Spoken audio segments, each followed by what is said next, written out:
The Jonbenet Ramsey case had a ransom note, DNA evidence, and suspects, but there are still no answers. And it remains one of America's most haunting mysteries to date. And it still captivates us nearly 3 decades later. So how was Jonbenet murdered in her family home without anyone realizing? And how come no one was ever charged with the crime? And why is it a case that we can't forget about? Crime, conspiracy, serial killers, cults, and murder, all things that I love to consume, and I know you do too, you smart, beautifully stunning, intellectually minded freak. And like I said, today we will be talking about the infamous case of Jonbenet Ramsey. And for those of you who don't know, Jonbenet Ramsey was a 6-year-old beauty pageant queen who was found murdered in her family home in Boulder, Colorado on December 26, 1996. And the case remains unsolved, and that's why it captivates us till date, because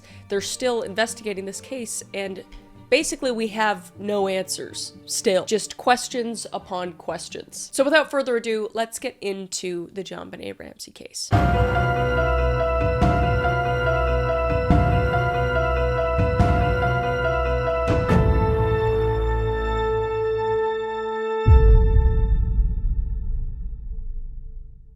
Alright, before we get into the deep dive, I have something I would like to tell you about, something that I was pleasantly surprised by, honestly, and that is Midas Merge. Thank you to Midas Merge for sponsoring this video. So a couple weeks ago, I was presented with the opportunity to work with Midas Merge, so I was like, alright, hold up, I need to play the game first. Alright, I sat down, downloaded the game, expected to play it for like 10-15 minutes, see how it is, because I'm very picky about my mobile games. I played it for almost 3 hours. Needless to say, I got hooked. And for those of you who don't know, Midas Merge is a mobile game where you can discover and nurture the cutest little creatures. You can hatch and evolve them by merging items, and my personal favorite is the Cappy Bird, which transforms from an adorable little baby into a level 3 creature. And in Midas Merge, you team up with King Midas and Queen Leah, which are under the shadow of Nyx, the goddess of night. So unravel Nyx's mystery as you merge Sunburst to brighten the garden and free its adorable inhabitants. And for December, Midas Merge will feature the Winter Gardens, full of magic and holidays and everything cheerful. So from December 5th to December 29th, players can earn a delightful seasonal creature like the adorable winter reindeer and the super rare polar bear. So don't miss out on the fun and download Midas Merge now. And be among the first 100 people to use my link down below or the QR code that you can scan to gain a personalized winter creature, which is reindeer level 1 with my name. Thank you to Midas Merge for sponsoring this video, and let's get back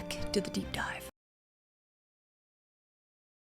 Thank you again to Midas Merge for sponsoring this video. Discover your next favorite game, merge, restore, and heal the Golden Garden. Download Midas Merge for free via this link or by scanning the QR code. So let's start with who is Jonbenet. Jonbenet was born on August 6, 1990 in Atlanta, Georgia. And her parents are Patricia, otherwise known as Patsy, and Jonbenet Ramsey. They were a wealthy family, with Patsy being a former beauty queen crowned Miss West Virginia in 1977. And John was a very successful businessman. He was the president of Access Graphics, a computer service company. But despite the demands of his work, however, he was a loving father who cherished his children. And Jonbenet had a very vibrant personality from a very young age and loved performance. And given her mother's background in the pageantry scene, it's unsurprising that Jonbenet would enter the world of child beauty pageants, dominating the scene in Colorado when her family relocated. And Patsy had a very firm hand on Jonbenet's pageantry, driving participation and deeply involving herself in all aspects of her performances. Patsy would design costumes and choreograph her routines as well. So she would basically coach and train her daughter for these pageants. And Jonbenet had a knack for pageantry. She was very outgoing and confident, possessing many characteristics that helped her excel at these shows. And Patsy would just nurture these traits in Jonbenet. And by the age of 6, Jonbenet had earned several notable titles in the child beauty pageant circuits. She was Little Miss Colorado, Little Miss Cher Laveau, Colorado State All-Star Kids Cover Girl, America's Royal Miss, and National Tiny Miss Beauty. And I won't go too much into my opinion of child pageants, but I myself don't love the idea of a little child being dressed up like a woman, a provocative woman. I don't think it invites the right people inside, and I think it makes kids grow up faster than they're supposed to, but that is just my opinion, and that's all I'm gonna say about that, and that is that. But John and Patsy had their daughter, who was excelling in her passion, and they also had a son named Burke, the quieter sibling between the two. And Burke was more reserved than Jonbenet, despite being 3 years older. He didn't have aspirations of fame or glamour at all. And Burke and Jonbenet supposedly enjoyed a typical sibling relationship with the usual sibling conflicts, quarrels, and shared activities. And Burke may have been the sibling that Jonbenet was closest in age with, but Burke was not the only other child in the house. Jonbenet and Burke had 2 half-siblings, and these siblings were from their father's first marriage. Melinda and John Andrew were a bit older than Burke and Jonbenet. John Andrew being born in 1976, he was 14 years older than Jonbenet and 11 years older than Burke. And Melinda was born in 1972 and was about 18 years older than Jonbenet and 15 years older than Burke. And they also had another half-sibling named Elizabeth Ramsey, who was the first child of John's marriage, though she sadly passed away from a car accident in 1992, 4 years before the death of Jonbenet. But from the outside, the Ramseys were the picture-perfect family with everything going for them. They had many beautiful children, one becoming an unprecedented rise to fame and success, and many beautiful memories being made. Sorry, I gotta put my glasses on. I can't read. And they lived in a beautiful home due to John's successes with his business. And their home had 3 levels, with the 3rd floor belonging to John and Patsy. They had 2 bathrooms on their floor, a sizable closet, their dressing room, and a personal fireplace in their massive bedroom. And all the children lived on the 2nd floor of the family home, with the daughters on one side of the floor and the sons on the other, with the children's playroom separating the 2 halves. And from all appearances, the Ramsey family seemed pretty wealthy. Though in a recent interview, Jonbenet argued against his family's portrayal in the media as rich. He says they didn't consider themselves rich despite his business selling and seeing more money than he'd ever thought he'd ever have because he just kept working. So I guess he didn't think he was rich because he kept working, and he also had more money than he ever thought he'd had, which I get that to a certain degree. You know, if you're still working, does that really mean that you're rich? I don't know. Like, what else are you supposed to do, I guess? I don't know. But he and his family were portrayed as rich because his company reported $1 billion in gross revenue. But we were portrayed as I was president of a company that had done $1 billion in revenue. Mm-hmm. We were a distributor, we're like a grocery store. You got to sell a lot of milk and eggs to make a little bit of money. And that was the kind of business we're in. So in our industry, that was not a huge business. And John was even named Entrepreneur of the Year in 1995 by Boulder, Colorado Chamber of Commerce. So I'd say you're pretty rich and successful. But I think they just didn't like being portrayed as this like rich, pompous family who didn't like their children. Like, this is, you know, backing onto like Menendez brothers, like rich type family. They're just portrayed poorly among the press and among the public. But this picture perfect life would come crashing down on one night of the year that was supposed to be filled with the most cheer. It was Christmas Day, 1996, and all seemed well. Jonbenet and her older brother Burke spent part of the day opening presents. And later in the evening, the family planned to attend a Christmas party hosted by their friends Fleet and Priscilla White. And it would be late when the family returned and put their children to bed. So it is important to note that John Ramsey was the one to put Jonbenet to bed that night. And the following morning at 5:30 a.m., Patsy would wake up and start her day, and she would head downstairs. But before she made it halfway down, she encountered 3 pieces of paper lying on the stairs. And upon reading it, her heart would drop. It was a ransom note for $118,000 for her daughter, Jonbenet Ramsey. And she would quickly rush upstairs to her daughter's room only to find her missing from her bed. And at 5:52 a.m., Jonbenet Ramsey was reported missing to authorities, and the hunt began. And I think it's important to read this ransom note if you haven't heard it. I'm sure a lot of you have, but I think it's very relevant because from what it says and how everything else went down, it's very strange. It's very strange to say the least. So I am going to read the ransom note for you to pick apart yourself, and for me to also pick apart throughout the rest of this video. Mr. Ramsey, listen carefully. We are a group of individuals that represent a small foreign faction. We do respect your business, but not the country that it serves. At this time, we have your daughter in our possession. She is safe and unharmed, and if you want her to see 1997, you must follow our instructions to the letter. You will withdraw $118,000 from your account.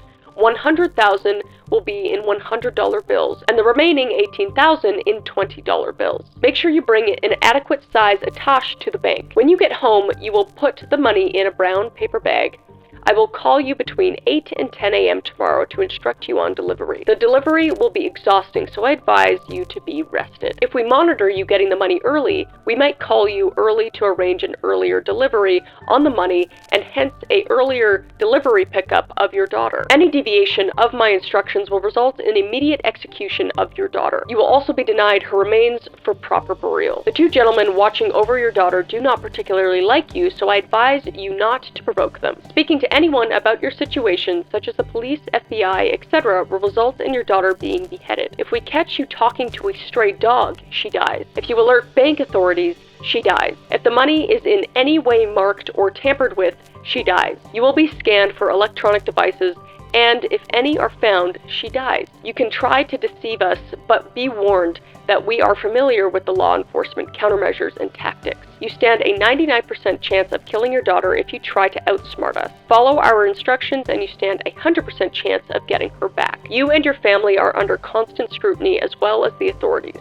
Don't try to grow a brain, John. You are not the only fat cat around, so don't think that killing will be difficult. Don't underestimate us, John. Use that good southern common sense of yours. It is up to you now, John. Victory. CBTC. Yeah. So the note is, and I won't get into it too much now, but very long. Very long and very, very well written. Whoever wrote this is very well read, but there are a couple spelling mistakes here and there. And I personally noticed some odd things throughout as well that I haven't actually necessarily seen other people talk about, which I will talk about as well as we get into it. But do with that what you will with the note, and we will get into the rest of the video. So when investigators arrived at the Ramsey residence, because Patsy did call the police after reading this, they immediately began to ask questions and investigate the note. The first details noticed is that it was all handwritten using Patsy's notepad and Sharpie from within the home. And I personally can't imagine having a killer in your home sitting on your furniture while you're sleeping, writing a note before coming upstairs to take your child. It sounds like a nightmare. And it sounds very odd. In total, FBI investigators estimated that the person would have spent 21 minutes inside the home writing, which seemed really implausible, because if they were after Jonbenet, they would have most likely been in and out as not to get caught. And the note stated not to call the police or Jonbenet would be hurt, but Patsy called anyway. And later that morning, 2 police officers arrived at the residence to investigate the home. And upon arrival, the police officers determined that there was zero evidence to suggest that there was any forced entry. There were no footprints in the snow outside, unidentified fingerprints, or tool marks near the doors or windows. Meaning the person either had access to the home or was from the home, or perhaps the Ramsey family just never locked their doors. And one of the officers actually tried to get in the basement, but found that the door to the basement was locked from the inside, not allowing them to investigate at the moment. And after finding no initial evidence, investigators were called in. And at 8 a.m., investigator Linda Arndt arrived at the home and began to work. And the first thing that she noted was that the parents, Patsy and John, were not standing near each other and purposely avoiding each other, which she found extremely odd for grieving parents. And Fleet and Priscilla had come over after Patsy had called them and helped search the home. The civilians helped search the home. What's going on? I know it's a different time, but it was, we're getting into the late 90s at this point. We know how to do searches. It's very strange. And at about 10 a.m., Fleet made it into the basement and discovered that the lights were already on and that the door to the wine cellar was already open. He looked around some more and found a broken window that was open that John claimed he had broke months ago but just neglected to fix. And many speculated that this is where the assailants might have entered and exited into the home, avoiding any evidence of forced entry upstairs. However, the grime and cobwebs on the windowsill showed that nobody had come through there recently, which I think is very important. and very obvious. Plus, there were no footprints exiting or entering near the window from the outside. But still, people were convinced because directly underneath the window was a suitcase that had scuff marks along the top, which, to be fair, could have come from anything at any point of the life of that suitcase. And some people believe that whoever killed Jonbenet stepped down onto the suitcase and entered the home that way. Also, all around the basement were footprints found with the mold of a men's high-tech brand boot, and John Ramsey didn't own a pair of these shoes, and to this day, many believe this belonged to the murderer. And investigators also learned that neighbors claimed that they saw lots of activity in the Ramsey household past midnight. And one neighbor, Melody Ann Statton, claimed to have heard Jonbenet Ramsey screaming for her life. She said, quote unquote, "I heard a terrible sound. It was the longest, most horrible scream I have heard in my entire life. It sent shivers down my spine. I could tell the sound was coming from the Ramsey house, and I knew instantly it had to be their little girl. But then I realized John and Patsy were home, so whatever it was that caused their little girl to scream, they were there to take care of it." And another neighbor, Scott Gibbons, claimed to see dim lights flashing around in the Ramsey kitchen from his kitchen window. But what's interesting about that is if the neighbors were to hear a scream that loud, it's weird that nobody in the house heard that scream, because from what we know, they didn't hear it, and that they woke up to Jonbenet being completely gone. So that's also something I find very odd. And continuing their search, investigators still found no evidence and no Jonbenet. So they asked again for John Ramsey and some other family friends who had come over to the home to search the house to see if they could find any information, which is horrible police work, to have the public just coming in and looking for evidence.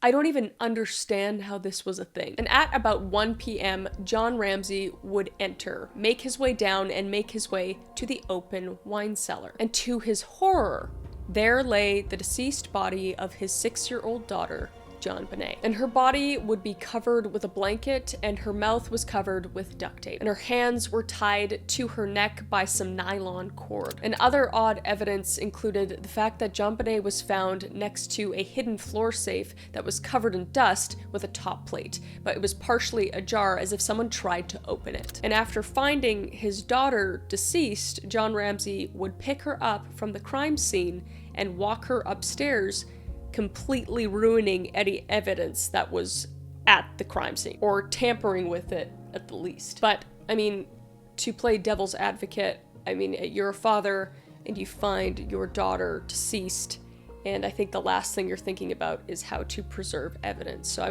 will give him that. And I think in an interview he did mention that he thought he could still maybe save her.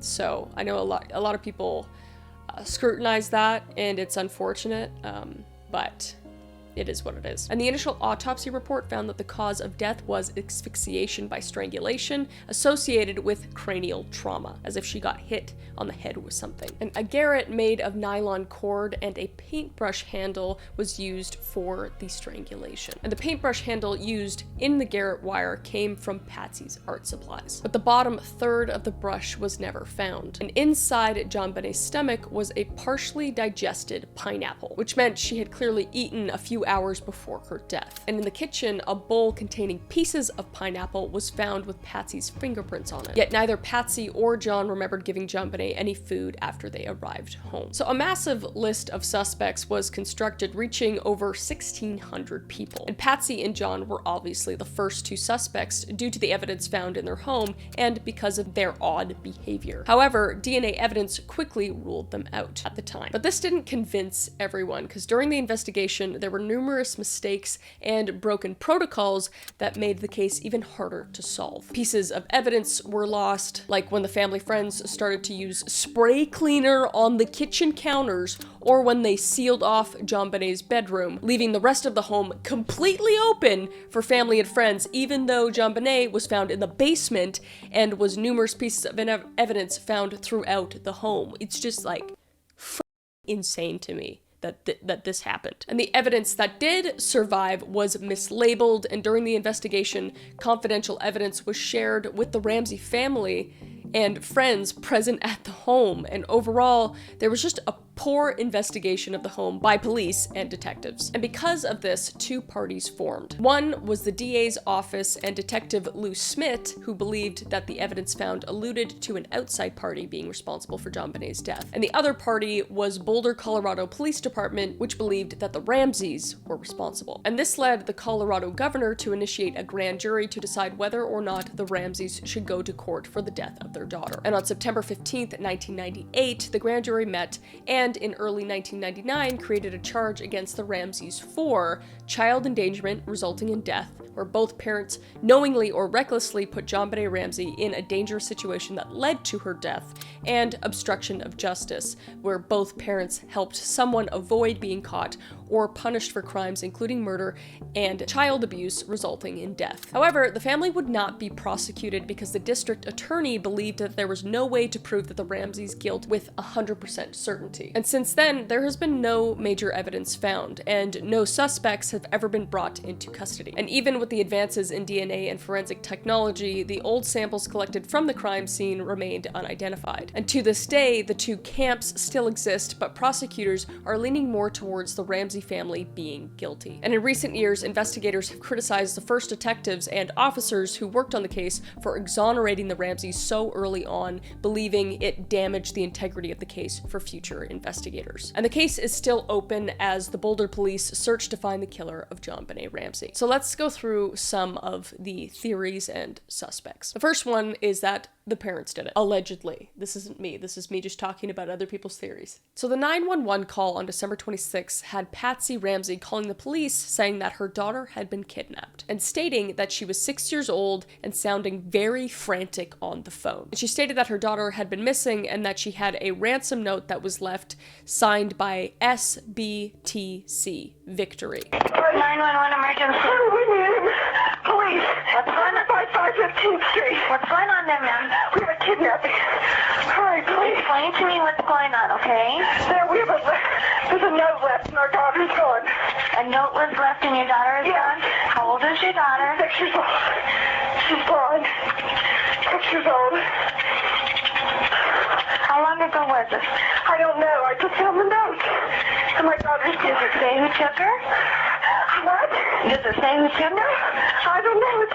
There's a ransom note here. It's a ransom note? It says SBTC Victory. And after the investigation opened to the kidnapping, the 911 operator felt that the call seemed rehearsed. And investigators also broke down the call, stating her word choice and deliberate speech also sound rehearsed. And when she explained that there was a kidnapping, she said, "We have a kidnapping," which is just a very odd phrase to use when your daughter's been kidnapped. And the phone call was also enhanced in different ways, and with the end of the phone call, after she put the phone down, hearing, "How could you do that?" Patsy? Patsy?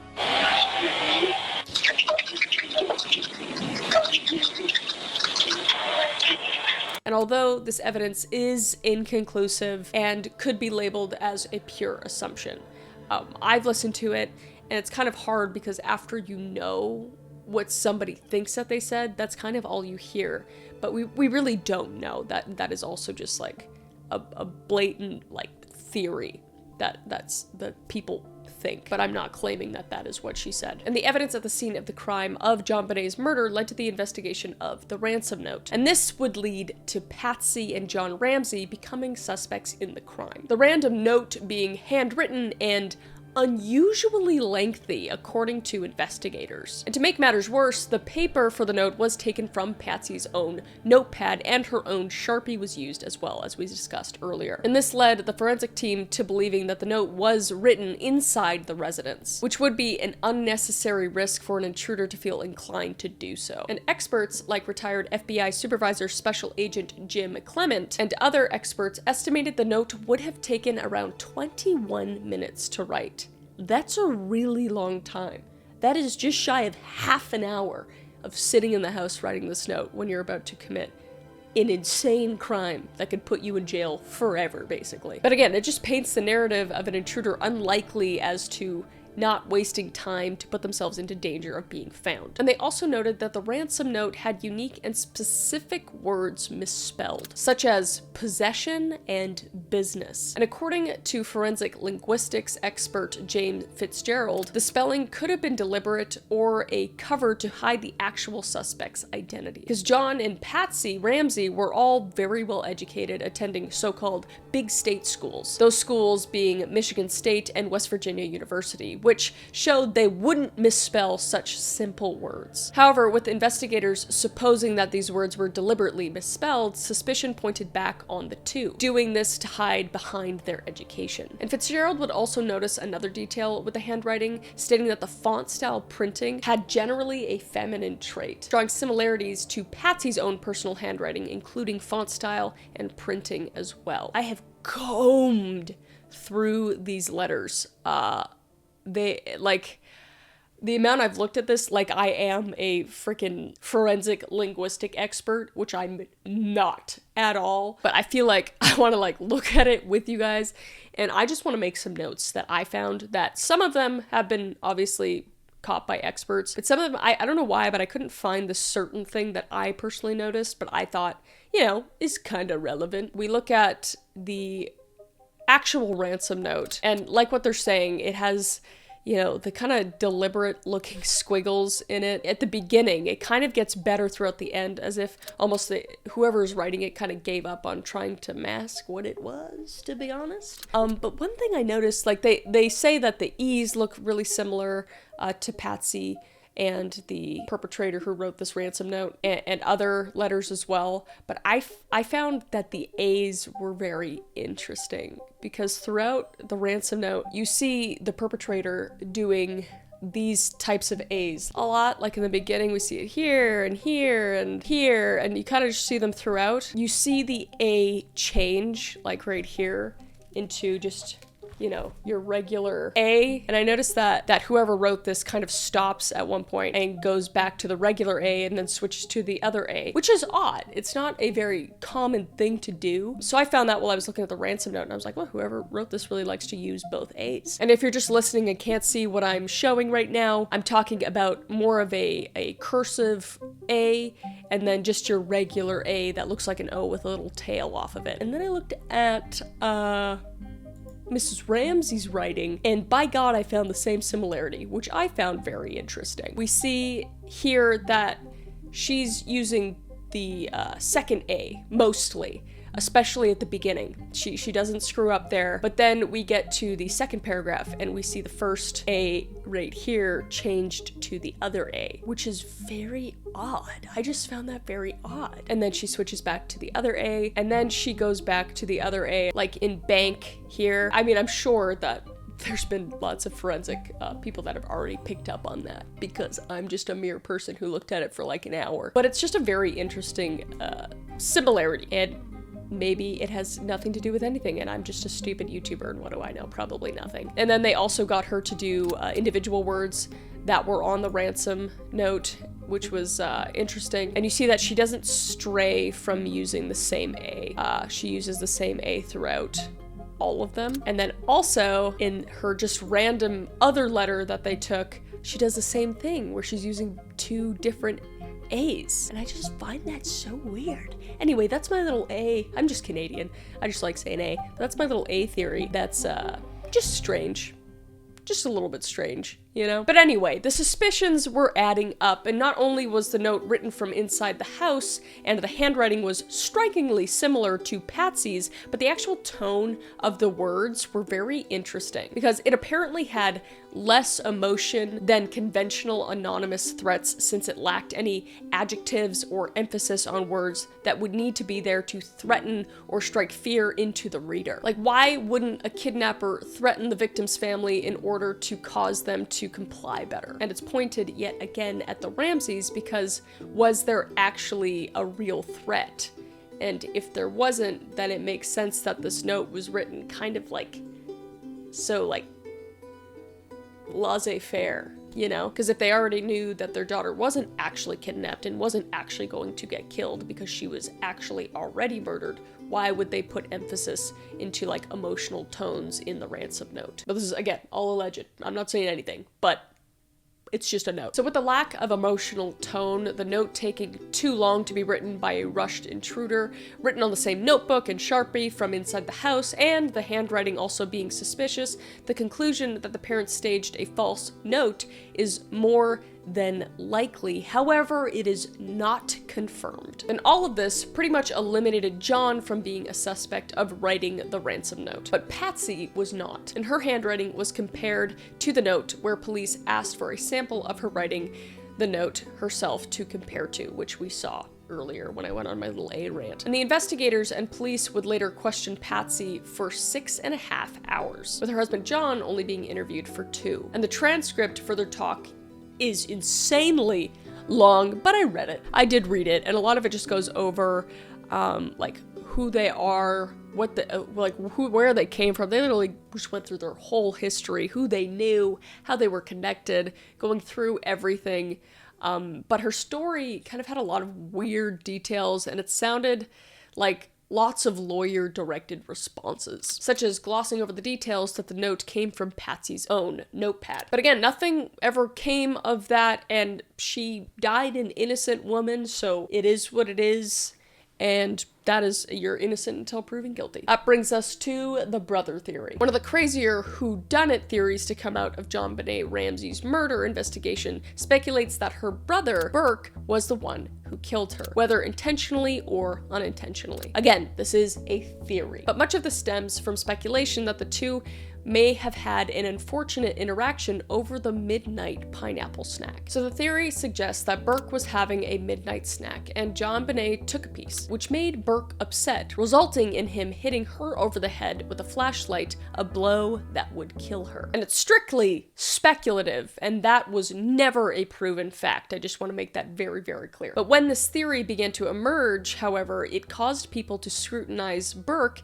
and his past, looking for any indication that he had a history of behavior that could be used to prove that something was off about Burke and that he was capable of murder, or was at very least mentally ill or disturbed. And this theory reached a fever pitch in 2016 with the release of CBC documentary, The Case of Jonbenet Ramsey. And in this documentary, a heavy emphasis is placed on Burke being the culprit, and former FBI Special Agent Jim Clement claimed in the documentary that Burke had a history of scatological problems, meaning that he had an interest in excrement. And one example is that he had allegedly smeared feces on Jonbenet's Christmas presents as well as bedroom and bathroom walls. And if that were true, that would seemingly indicate a history of disturbing acts perpetrated by Burke targeting his younger sister. And they continue outlining Burke's history of disturbing behavior and how he could even become violent by sharing an incident when Burke hit Jonbenet in the face with a golf club, resulting in a scar. But I couldn't personally find pictures of this, so I don't know this for sure. Did you hit your sister with a golf club?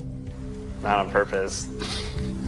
She was standing behind me and I went like that. And because of these details, headlines would state that Burke had done it as if it were a matter of fact. Even in the documentary itself, it was stated pretty plainly that Burke murdered Jonbenet. And Dr. Werner Spitz, a forensic pathologist, was quoted saying, "It's the boy who did it. Whether he was jealous or mentally unfit or something, I don't know the why. I'm not a psychiatrist, but what I am sure about is what I know about him." That's a crazy statement to make with no evidence. But because of this documentary and the statements that Burke had killed Jonbenet, Burke sued CBS, Dr. Werner Spitzer, and other experts for defamation. And CBS was sued for $750 million, and Spitzer was sued for $150 million.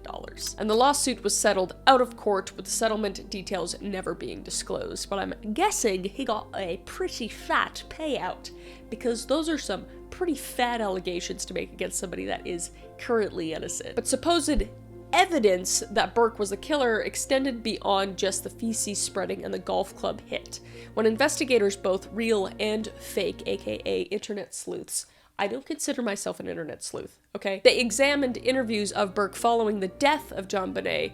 More questions were raised about Burke after they all analyzed these. And in those clips of Burke from when he was just 9 years old, talking about his sister's death and interacting with investigators who were questioning him, he talks and behaves in ways people have called unnatural for someone who lost a sibling. You took a knife out, no, or something like that. I think that's how she died. Or maybe a hammer in the head, maybe. And Burke being the killer is one proposed reason for this, while another answer could be that this is just one of an infinite number of ways that children react to trauma, and it's not indicative of him being responsible necessarily. And this sentiment was echoed by Dr. Phil, who interviewed Burke in 2016 in what was Burke's first interview since his sister's death 20 years prior. And in that interview, Burke seems pretty lighthearted about Jonbenet's death, even smirking and smiling while talking to her, and that led to more claims that he was responsible, though Dr. Phil explains that it was nerves and anxiety due to being Burke's first time talking about the night publicly. And I've watched the whole interview. I also watched several behavioral analysts, like experts in the field, analyze that specific interview, and there was a lot of really interesting notes, one of them noting that they have a strong feeling that he could be autistic. It's just a claim, that is not something I'm saying, it's just something that other experts had opinions on, and his smiling and his mannerisms could just be a result of him being on the spectrum, but that is not concrete, so we don't actually know that for sure. And then other people say that he's deflecting questions and that he's looking away when he's answering things. It's a very interesting interview to watch, and I don't know, you can make your own theories from watching it. Obviously, again, innocent until proven guilty, but yeah, it's just interesting, and I think that's all I can say. Did you and she eat pineapple together at any time during the day? Maybe. Like, I don't remember specifically eating pineapple, but very well could have. Like, would you remember eating pineapple 20 years ago? Like, you know. But the theory that Burke was responsible also suggests that since Burke killed Jonbenet, allegedly, the parents, John and Patsy, would have had to cover it up for him. And people reference an extended and enhanced version of the 911 call placed by Patsy as evidence that this was the case. And it's speculated that Patsy had believed she'd hung up the phone but didn't. And some believe the voices at the end to be Patsy, John, and Burke. But notably, if the voice speculated to belong to Burke is him, then it would mean that John and Patsy had lied to investigators when they said that Burke had slept until the cops arrived. And if they lied about one thing, then why not all of it? And that is, once again, all speculative, and no charges were ever brought against anyone for the murder of Jonbenet. And Burke has denied his involvement in his sister's death, as has his parents, both then and now. And no matter what anyone says, body language and behavioral experts on YouTube continue evaluating interviews to find the truth. And people were only critical of the Ramsey family for an alleged involvement in Jonbenet's murder, but it also began to circulate that they had profited off her death as well. From the moment Jonbenet's body was discovered, the media zeroed in on the Ramseys, making them central characters in an unfolding real-life drama. And instead of retreating from the spotlight to grieve privately, John and Patsy leaned into the media frenzy. They gave really high-profile interviews, often controlling the narrative by choosing sympathetic outlets. And in 2000, they even wrote a book, The Death of Innocence. And critics argue this wasn't a grieving family seeking answers, but a PR campaign disguised as mourning. And the book deal alone likely earned the family a substantial financial compensation. So was this a strategy to keep their story and version of the truth in the public eye for profit? Some conspiracy theorists claim that the Ramseys leveraged the nation's obsession with the case to keep their brand intact despite growing suspicions of their involvement. And following the release of their book, there was also a string of defamation lawsuits the Ramseys filed against tabloids, journalists, and even law enforcement officials who implied that they were guilty, which I want to put on the record, I am not implying, just putting the facts out there that other people said. And while the Ramseys claimed that these were about clearing their names, skeptics point out these lawsuits coincided with dwindling public sympathy for the family. So kind of like perfectly timed lawsuits. And Jonbenet's parents' behavior surrounding her death has been extremely strange since day one. And it is not really a surprise that people believed that they were profiting from their daughter's death, whether they did anything or they didn't. Their defensive nature and eagerness to sue and to go on interviews do show that they were aware of the amount of attention they were getting and saw the opportunity to become famous. And to this day, her dad and Burke still do interviews carrying on Jonbenet's legacy. And there are many media publications and documentaries made about this case. A very recent one, it just came out in November 2024, called Cold Case: Who Killed Jonbenet Ramsey? And that's part of the reason why I'm doing this deep dive, because I've heard about this case ever since I was little. I was born the same year that Jonbenet was killed. So I know my mom, my parents, everyone around me has always been interested in this case. And I have heard about it a lot, but I kind of wanted to deep dive into it myself and get to know more of it and watch this specific documentary and see if there was anything new.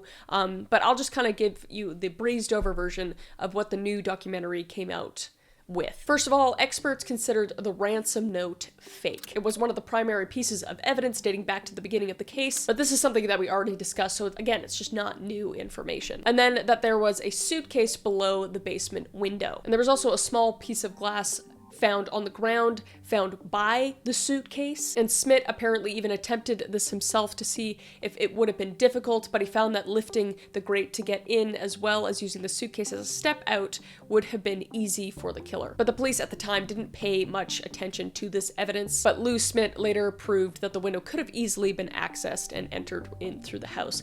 But then I go back to the fact that there was like cobwebs and dust on the windowsill that were untouched, so again, not really new evidence. And also, the autopsy revealed that she had been hit on the head, which we already went over. And the Boulder police did not initially check the room where her body was found in their initial search, which is really bad, just more neglect from the police. And in the documentary, it kind of leans towards the Ramseys just being completely innocent and kind of leans toward the narrative that they just feel bad for the parents. And it also goes on to say that the DNA analysis proved that the Ramseys were not the killer, but then later it's shown that the DNA evidence was tampered with, so they can't say that definitively either. And Detective Steve Thomas admitted that the FBI and police fed information to the media. Steve Thomas, who later wrote a book about how he believed that Patsy Ramsey to be the killer, admitted that the police attempted to force the Ramseys to speak to them by feeding information to the media. And Thomas said he believed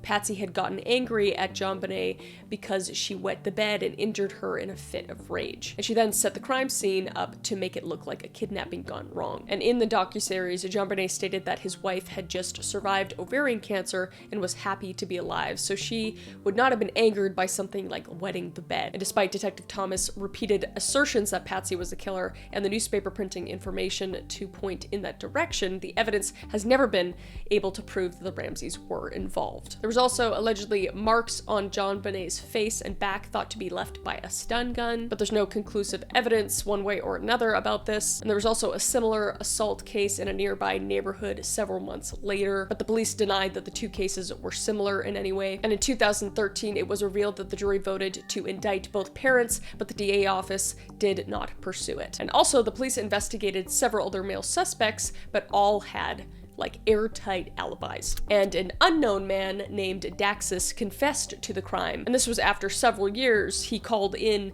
and basically detailed of how he killed her. And the man ended up being John Mark Carr, who was an elementary school teacher living in Thailand, and he had a history of acting strangely towards children, though he was never formally convicted. And while his phone calls with Tracy outlined how the murder had occurred, Carr ultimately went free because his DNA did not match any DNA found at the scene. And experts also questioned DNA at the scene, like we already talked about as well, because it had been tampered with. And in 2022, the Ramsey family petitioned to have the case re-examined. But I mean, you know, if you've seen any other Jonbenet docuseries or documentaries, I mean, I think it's an interesting watch. It maybe goes over details that weren't really said in other documentaries, but the narrative is kind of pushed towards a more positive narrative towards the parents, in my opinion.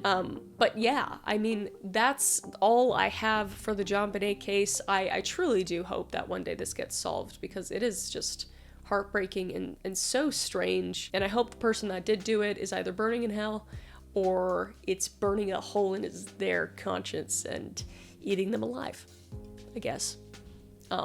But that is it for this video. Please let me know what other deep dives you want me to deep dive into down below in the comments. And let me know your theories down in the comments below. I love reading the comments. I answer them. I like them. Even the ones I don't like, I'm reading. So I love having conversations down in the comments below. And also, I have this on Spotify. I have a crime, conspiracy, cults, and serial killers Spotify podcast. You could listen to this and watch it on Spotify as well. Really helps out if you want to go listen to that. Rate it, maybe give it 5 stars if you want. I don't know. But I was #1 in the UK for true crime podcast for a minute there, which was really cool, and top 20 in the States. I think top 5 in true crime. Anyway, crazy. So I just want to say thank you so much to whoever's listening to me on Spotify. I really, really appreciate that. It's super awesome. And yeah, I will see you, beautiful face, in the next video. All right?